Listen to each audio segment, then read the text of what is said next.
Yeah, we have sure. So basically, what we're doing is we're really trying to show off the action game. Instead of trying to have a really big scripted presentation, what we're trying to do is let the game kind of speak for itself. So, in past print shows, we've actually showed off the customization system. We've shown off how sensitive the criminal is. What we want to do is really show off the fast-paced action and do it for the initial supporting moves. So what we're doing is we're actually running quite a few missions. Be careful, there's a camera right there.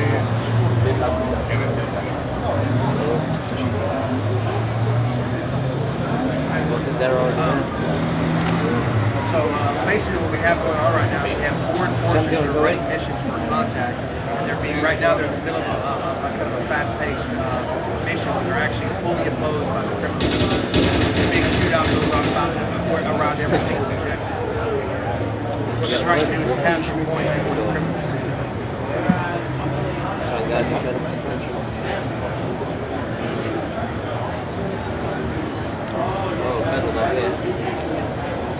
Yes, so APB is what we're calling a persistent online action game. It has quite a bit of progression, so you can build up the characters, you can earn new rewards. But it's hard, it's a really strong action game. The point is we want to be able to come in, play the game, not feel like, watch out, there's a camera right there. More players can feel like they can really get in and jump into the game, jump out of the game without a strong momentum like you see in the modes. But it does have some depth as well as everyone you fight, everyone you're up against are other human players. So it's all player versus player. We call players as combat. So the idea is you're in a city called San Paulo, which is about 10 minutes in the future. It's kind of a southern rim. It's built on Anglo, Hispanic, and Korean influences. And players either join the criminal side or the enforcer side. Joining the criminal means you're out there to prey on the city, to take advantage of it. Joining the enforcer means you're out there to protect the city by preying on the criminals. So as you go into the game, you can go forward what we call contacts. You can do missions, but you can also just go in the game kind of free flow, choose what you want to do. Both sides have different activities they can do for missions and different activities they can do on their own. So as a criminal, you can go into the world and say, you know what, I don't want an NPC tell me what to do. I'm just going to go around stealing cars. And that's actually an activity that you can be tracked on, and enforcers can actually arrest you for and chase you around on. So it's both this kind of emergent ad hoc gameplay and the very directed mission gameplay that we're showing today. Okay, sure. Track down. We share some of the spirit of that. We are a very different game. A lot of people call it GTA Online or compare it to that. It does obviously have similarities. It's an urban environment, it's an open world, kind of opening the game. But this is very much a contemporary shooter, whereas GTA is more story-based.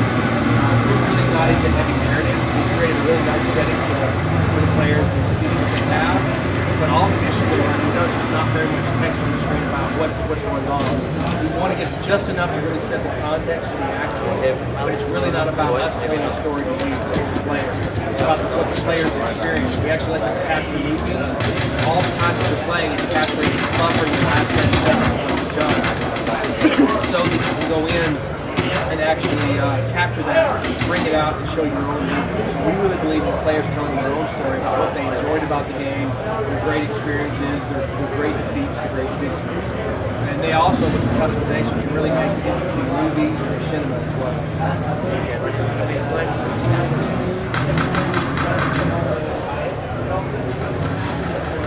No, it is purely an online multiplayer game. Basically, any opposition you have is going to be another game.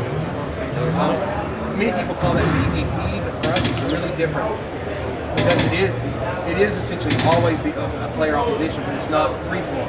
It's actually matchmaking intelligently behind the scenes. So when you start a mission, it kind of knows how good you are. Then you call that threat, and it appears over people's heads, like he has a 7. And so the idea is it kind of deposits that score together.